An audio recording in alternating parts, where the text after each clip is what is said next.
And welcome to Grinding Meaning 14, 40 chess, and toxic vampires. Just to dispel any notions, I'm not talking about literal vampires, but they are a great metaphor. Let me check my stream real quick here, which it does not seem to be going out just yet. It's telling me I'm streaming. It's telling me I'm public. But when I try to load it, it's not there. Oh. Gotta love YouTube stuff. This is part of why I had the long intro, but hey, it looks like I'm working. Alrighty then. Yes, I am live. And this is the Expert Layman, and this is Grinding Meaning. And yes, I know this didn't go so well when I was trying to farm these guys before, but I was being silly. I was trying to do too much. I'm just telling a story this time. Although I was telling stories last time, I was trying to remember stuff from like decades ago. This is a little more fresh. God damn it. Oh. Yeah, since I'm not going to have a big intro, I thought I would make things nifty. But I think people will prefer this.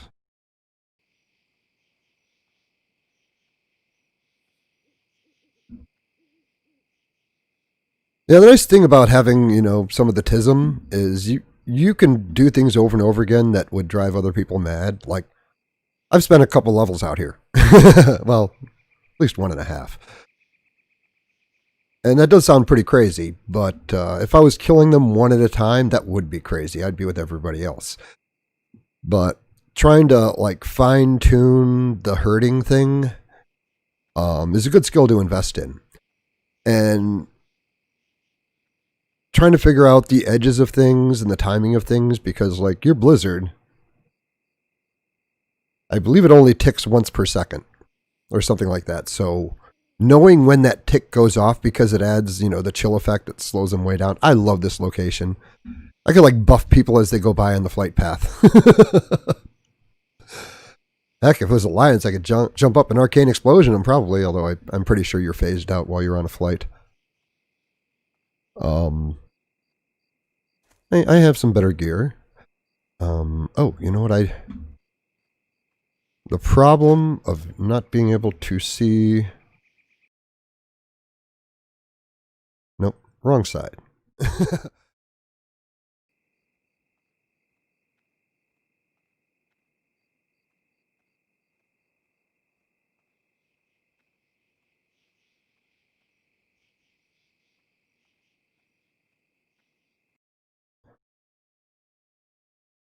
Oh, I am not going to try right now, but I got a little over 100 frost damage now. Yeah, I had to sacrifice some, int and stamina, but the other thing that plus damage gear does is you get to do more damage per mana. So yeah, it'd be great, have like 3,000 mana right now, but that's really just more time drinking, and it takes longer to kill. I'd rather ride the razor's edge and be on the verge of death at the end of most of these. And I'm a little extra ballsy because the graveyard is like right here. Not here. It's I think it's over here. Yeah, I think the graveyard's right here. So it's like, oh no, that looks like that's a when the run back isn't as far, the penalty, isn't as inhibiting. But the 4D chess thing is about a scenario that occurred where I worked. But let me get one pull off here.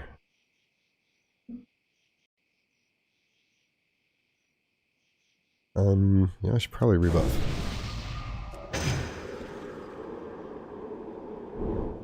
Yeah, to be nice to the stream, I actually got regular water, because your water, it's cool being able to make mage water. It's nice to be able to have water, but your water, half the time your water is worse than what you can buy from the vendor. It's kind of a cruel thing. Like, at least your water's usually good for everybody else, just not so good for you half the time while leveling. Okay. Oh, since they're all full, there's a little trick I've been wanting to try. There's a good chance I'll die here, so that, you know, that's something to look forward to. Can I reach this guy? I think I can reach this guy.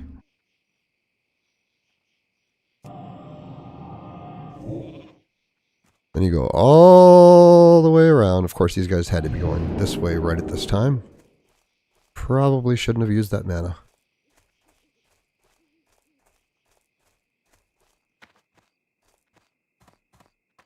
Now, when he pops, he's going to bring me a whole bunch of people. I'm going to pop this guy in the corner.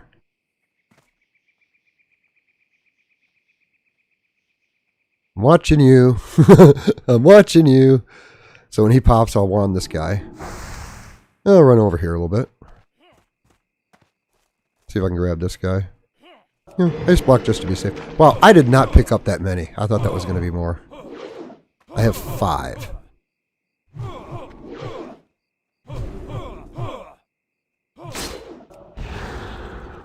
Yeah, when you spec it out, that Frost Nova reaches really freaking far.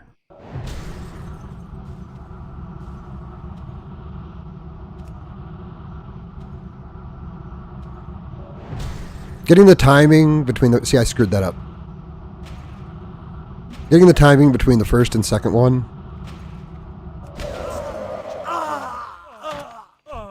is critical. And even though things went well, I still screwed up the timing. I didn't get the first tick of the new blizzard like right away.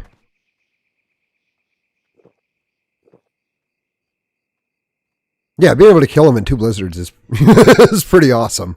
Because I just got the at 36. I just got the new blizzard, so it's hitting like a truck with all that brand new spell rank and all that frost damage. But yeah, I talked about this scenario one other time. I didn't get into it that much. And it was awkward last time because I don't like talking about real life stuff. And although I don't think the person... I don't know, I haven't had any contact with this person in like years. It still feels weird talking about someone who's not like there to present their own side.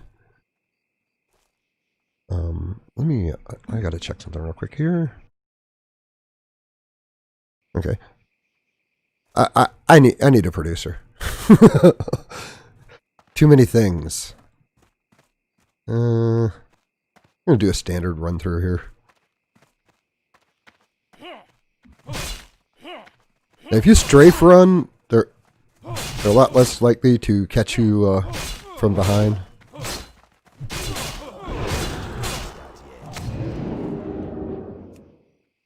Now, the blink is kind of costly, but it can get you into position like so much quicker. Okay. Wait for the other one to end. Make sure everybody's in. Pop it now. See, I got everybody in that first on that first tick. The other time I screwed that up.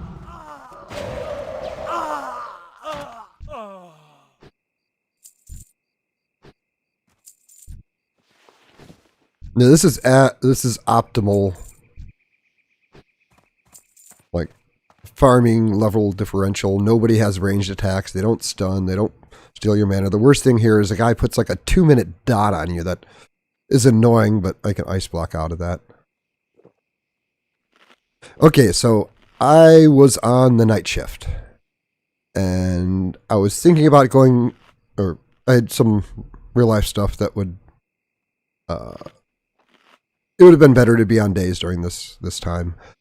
So I put in a request to train in a group where the day shift, it's based on seniority. So the day shift people,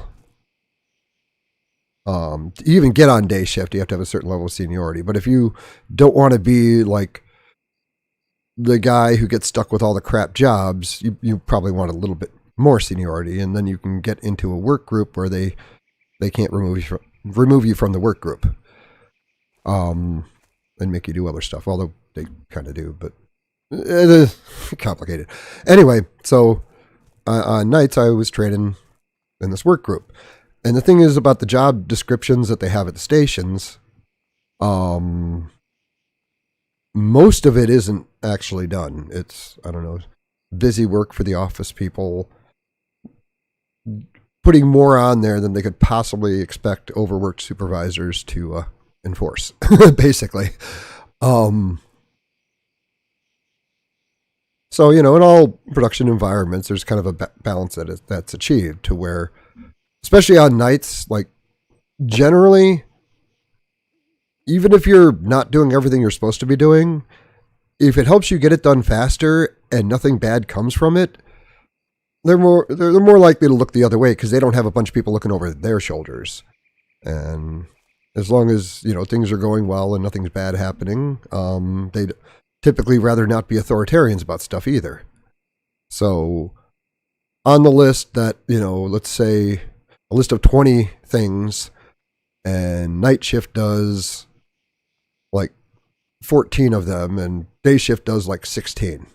There was one thing in that little 2-slot gap there that had somebody on days very, very upset that night shift wasn't doing that thing that they were doing. I didn't know about this at the time. I guess this is setting up for later. But I'm just going to wait for these guys to respawn. If I start running around in there, it's going to be too much. And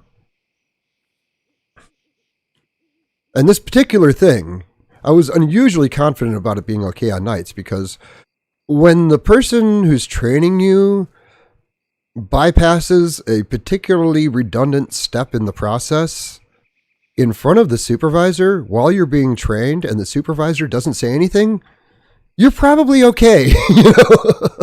And there's kind of a when in Rome thing. You kind of get a feel for what the difference is between your shift and the other shift, and adjust accordingly.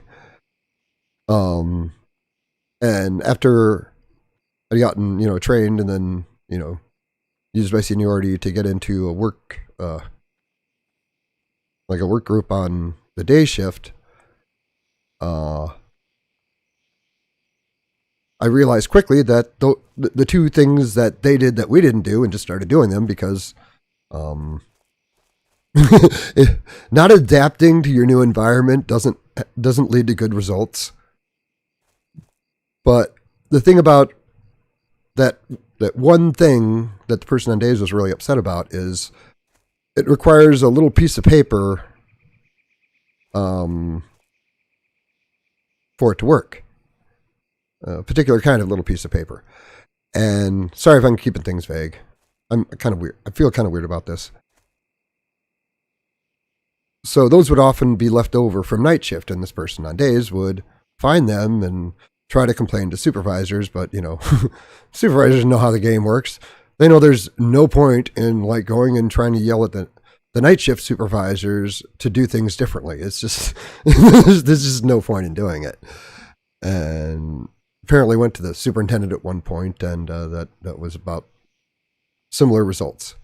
The person complaining actually had the last time I was on that the day shift, which was years previous, I had marked this person as a try to stay off their radar kind of person, because she was kind of a conflict junkie, I guess is a nice, trust me, nice way of saying it. And she would target people and then just basically harass them through the system of basically trying to find anything they might be doing wrong, and then kind of exaggerating things they didn't actually do wrong into things that were wrong, and on occasion, with enough escalation, basically make shit up. It's kind of like it's kind of like a drunk person getting their confidence up. They kind of have to work their way to it. They need a good way to rationalize why they're doing such horrible things. So I didn't want to be on this person's radar, but apparently the whole call it the piece of paper thing.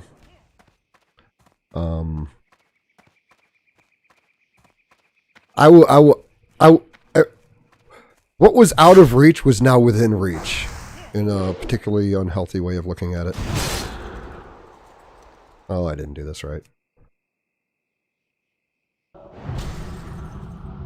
Oh, I got my cooldown. Screw it.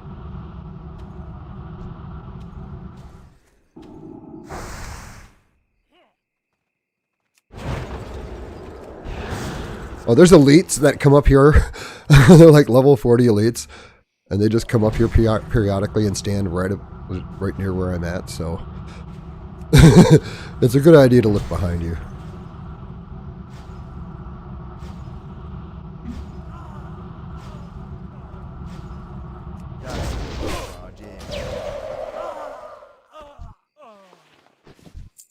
But there was no avoiding this.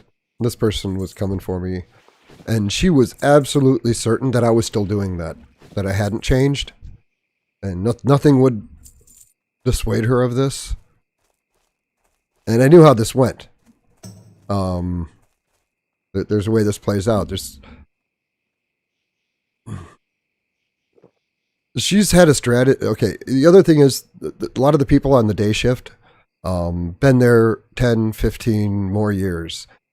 There's this, it's kind of like high school never ended. So there's these oddly powerful like cliques of individuals that have been, you know, basically in a tribe for many, many years. And I watched the way she targeted other people, and it was basically be a dick to that person, harass them, get them upset, you know, and then that person will retaliate because, you know, there's also sort of a prison mentality to where, you know, if you let people walk all over you, it's kind of like inviting other people to walk all over you. So you're pretty much she's pretty much guaranteed that if she, oh, what am I doing? I have no idea.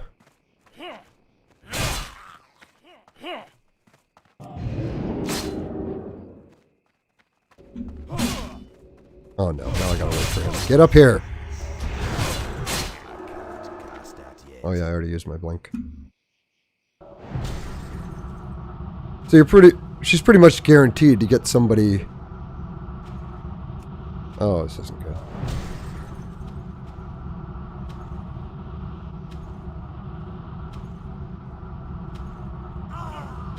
Oh, I thought I was gonna get lucky there. Oh, wow. That was fortuitous.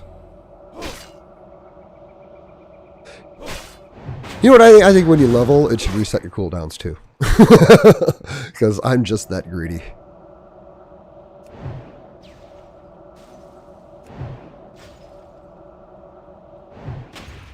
Jesus. Those freaking frost bolts. I'm level 30, well 37 now. And they're critting for almost 500. Actually, a different spec and they'd be hitting even higher.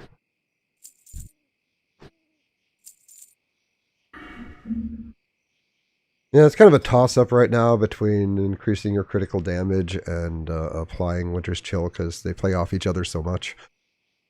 But I'm just doing Winter's Chill for now. And that's that annoying Dot. Screw you, Dot. You know what? Not a good place. Yes, I got killed by them. I think only once, but that's probably only because they don't come around very often. Now, when they retaliate, she would be able to play the victim to her little, you know, her little tribe. And then those people, like, would I include, like, well, the previous time I was on there, it'd be like supervisors and like people in positions to actually make your life suck. So I thought that was still the situation. So I was like, oh crap, this is bad.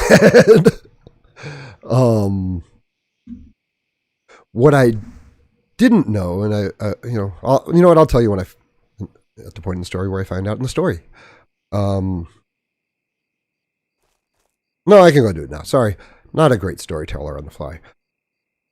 What I didn't know is that she'd continued this behavior of getting into conflicts with people and like instigating these conflicts, and then, you know, playing victim. So when it became clear and she started like pulling that crap on me, I immediately went to the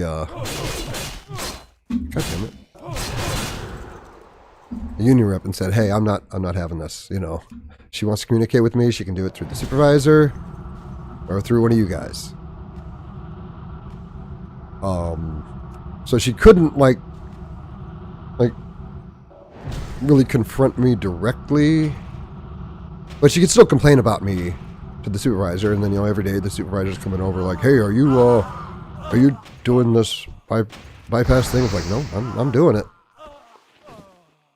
And so I realized that there was a strategy that could work here. It was kind of a long shot, but it was all I really had. She was sure I was doing this thing, and if she couldn't get traction with that, she might shift over to like other things. And she was complaining about all kinds of other things. It was just like, I'm the devil. Why don't people see this? I might have to help them along. So I fed into what she was already very much believing was the case. I would leave those little pieces of paper there that you would need to bypass, but I wasn't bypassing. And she would keep complaining to the supervisors, and they'd come and ask me, and I'd say no. And at one point, you know, I knew she was complaining to the superintendent, and I just kept leaving them up there. It was driving her crazy. And then I realized, you know, I caught like a couple of different supervisors and superintendents like watching me build from an angle. There was actually a really good angle where I really can't see them unless I look in kind of a weird direction for no apparent reason. So I didn't catch them very often. So it's probably just a small sampling of when they were actually there, but I'm doing everything right. And she keeps going to them and they're watching me and I'm not doing it. And it's like, okay, I just have to keep this up. Okay. The thing that and this is where her getting into conflicts with other people. And when I come, you know, went to the union guy and said, hey, it was basically just, I just want to be left alone and do my job. I never said anything negative about her. You know, I just said, hey, she's doing this thing and it kind of sucks. And I don't want my day here to suck and I don't want to lose my job. And never retaliated. Never like talk shit about her. Just kept doing my thing. And eventually, you know, the supervisor stopped coming to say things to me. Her complaining didn't stop. It's just the whole annoyance and futility of it made the supervisors be like, oh, okay. And then they wouldn't even come talk to me. And she basically did that with the superintendent too. And she was getting very upset because she couldn't confront me directly. And her ability to complain about me to other people wasn't working. The strategy that she'd used for a long time was just not working at all with me. Because I took a strategy no one would take. You know? The no defense. Well, I guess there was a little chicanery in there, but like, you know, feeding into someone's negative delusion about you. I'm not sure that's entirely unethical if you're doing it just because you want to be left alone. And that was it. And I say, you know, the best way to convince people that you are a thing is to actually be that thing. And I really did just want to be left alone. I want to listen to my podcasts and audiobooks and lectures and music while I'm working. I don't want to have to think about drama while I'm at work. I really did just want to be left alone. And apparently it came through because this other weird thing started happening where people would like come up to me and it's like, she's just bitching about you, the supervisor. Oh my God. And it's like, yeah, probably. Like, well, you know, they're just baffled that I just, you know, couldn't be bothered to be bothered by it. And even people that like I thought didn't like me, I felt like I was getting like a sympathetic reaction, but it wasn't sympathy. It was more like an innate sense of fairness. Like you see somebody who just keeps hitting somebody and that person isn't hitting back. You're like, oh, you know, I think, you know, like some part of you, you know, even if you're typically a jerk in most areas, you're going to be like, yeah, that's just not right. You know?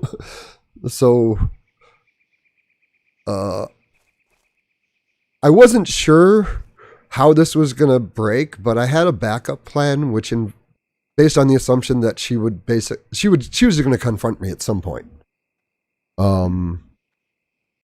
And what I was going to do, I prepared a magic phrase to cut as deeply as possible and essentially guarantee that she'd hit me. That was my plan. I was not going to seek her out. I was not going to try to make anything happen. I was happy with the stalemate. But there is something you should, before I start this, I'm going to do one more thing. You know what? I'll just do a small one.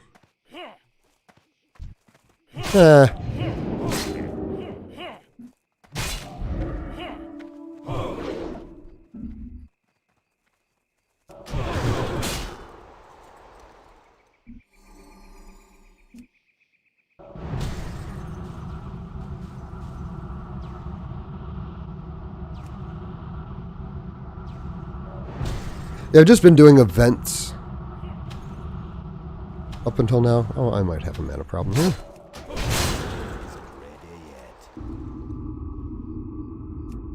Yeah, it sucks not being able to use the full thing, but as an emergency, I need mana. It's pretty awesome.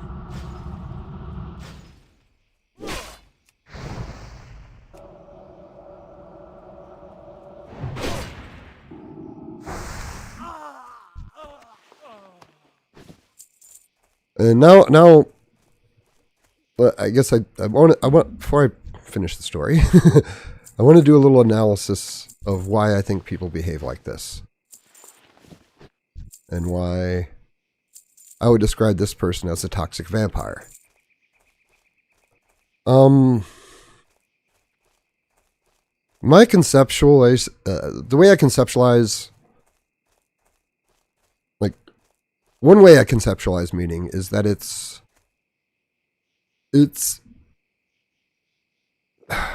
like, I think the diet analogy is good. Not, just like what is in your diet. And there's lots of different types of meaning, and you need meaning to sustain you. Things that make you happy are an important part of life, but they don't, like,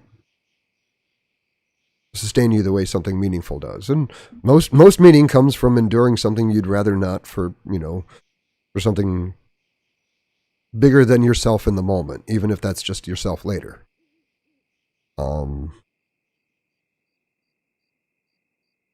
But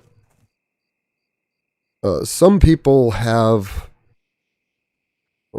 the way I look at this,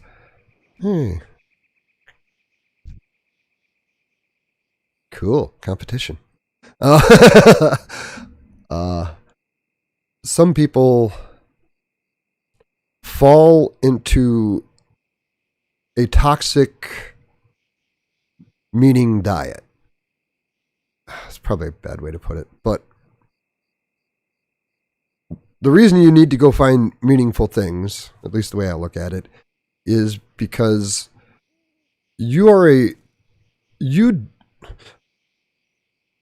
I've always found this super annoying, which is really weird that I'm bringing it up now, but when, like, Christian apologists would argue that, God doesn't send you to hell, you send yourself to hell. Sorry, I'm distracted. I want to see how this person does. The timing was a little off.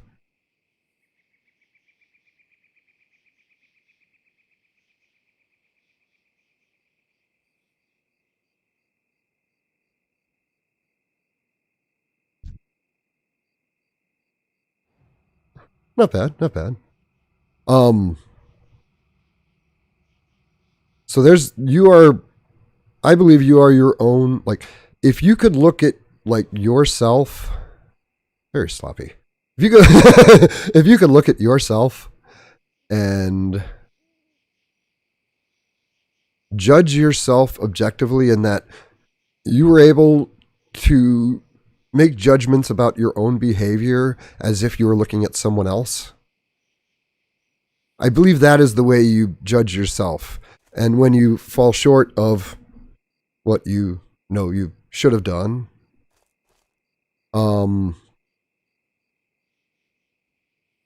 There's a bunch of ways to look at this. You could call it like negative meaning. Uh, you could call it like a toxin, but I'm going to borrow from Christian theology again, and I'm going to call it sin. It's the gap between what you should have done and what, the gap between what you should have done optimally and what you actually did. And we all fall short. We can all conceptualize being better people than we are. And that gap is, it has to be paid for in some way. Historically, old religions like, ancient Judaism, you would, announce your sins in a ceremony where you put them on a goat or lamb or something, and then you would kill the animal. And it's a weird connection, but when you hear about like the you know what? I'm not bringing that in. Too many rabbit holes. But it makes you not like yourself. And a coping strategy for not liking yourself is to project your self-dislike onto other people and attack them. So you basically parasitize other people. See where I'm going with this. This person doesn't have enough meaning in their life to offset the bad person that they act out in real life. And they need to find people to sacrifice. And that was my role. But I just wouldn't get on the goddamn altar. I'm stubborn that way. And how this concluded was not what I had prepared for. She actually started turning on her own, like, tribe, basically. Which is something I knew it was a possibility because that's kind of how things play out. They can't metabolize this aggression through meaningful actions, so they desperately need to find somebody to put it onto. I mean, it's kind of the old, like, was it like the serotonin roll down of, the market goes to crap, and the CEO feels like shit, and he goes and he chews out his board. Then the board goes out and chews out, various vice presidents and project leaders, and then they go chew out all their people, and then eventually you get down to the low level worker who just got chewed out, and then he goes home and he freaking yells at his wife, and she yells at the son, and he kicks the dog. It kind of goes out like a butterfly effect. And some people are just so toxic in this regard that they're just like, they're basically a vampire. They need to parasitize other people to keep their shit together. So when I just wasn't a target that was available, and her freaking, I don't know. I thought using sin would be okay, but basically, her anti-meaning had backed up to the point where she could no longer regulate who she was redirecting her aggression onto. And she was very apparently upset with, people within her tribe for not backing her up in her conflict with me and apparently with other people before me. So she turned on a couple of them. And one of the guys, super nice guy, just easygoing, helpful, like, he came up to me. It's like, she thought I was going to be working with her on this thing. And then they ended up putting me somewhere else. And then she thought that I asked to go somewhere else. And she was like really mad. And then she looked at me and her eyes were like weird. It's like, I've worked with her like 10 years or whatever. And like, I've never seen her look like that. Look at me like that before. I'm like, oh, the mask fell. Now you see what, and then I, named myself and like the other people I'd known she targeted. And it ended up, I'm not sure which person in her group she had the conflict with, but basically she had some kind of a anxiety or nervous breakdown or something and left by ambulance after getting into a conflict with somebody else in her group. And that was the last time I really, that I interacted with that at all. So it is kind of the, you know, I don't know if you count that as 4D chess. It's just like, and I'd like to think I behaved ethically. I think since my goal was what I said it was, I just wanted to be left alone. I wasn't trying to win. I wasn't trying to look like a badass. If at any time she would have just stopped, I'd have been like, cool, you know?